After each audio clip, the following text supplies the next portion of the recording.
Nolan here with Encore Master Builder. Today we're going to go through the HRV maintenance schedule and the importance of having an HRV running properly in your home. The HRV takes fresh air from outside and brings it in the box. It brings air from all of the bathrooms and brings it to the box. The fresh air that comes in gets warmed or cooled by the air exiting, and then it goes to your furnace and redistributes the fresh air throughout your house. So we have two filters in here, three actually, but we have an intake and we have an exhaust filter.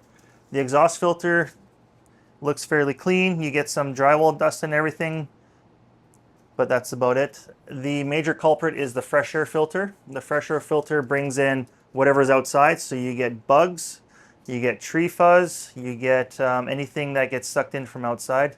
So these need to be cleaned regularly to ensure that you have proper fresh filtered air throughout the house. Once a year, you have to clean the heater core as well.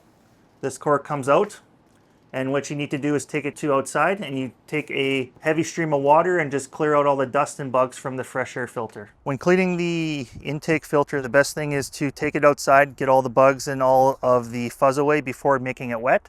So typically you just go like this, pick up the fuzz.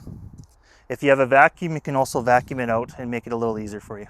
When cleaning the filter, a nice heavy stream of water helps clean it all out from all the dust and debris that's in there.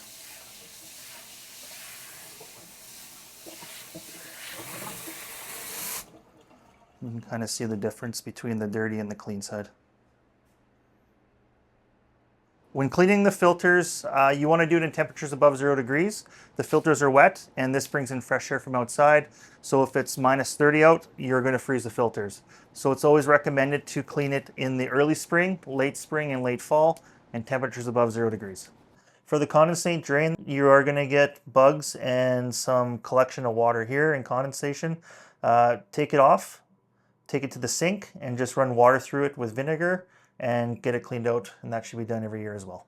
When having a shower and a bath, you want to push the timer for the HRV for 60 minutes. This is going to ensure that you get all that warm, moist air out and bring in fresh filtered air. To push the button, you push it 3 times for 60 minutes. It's going to blink 3 times and stay on. Once the 60 minutes is over, it will just stop and go to its regular scheduled programming by the thermostat. Please refer to our website for a detailed checklist of this particular maintenance tutorial.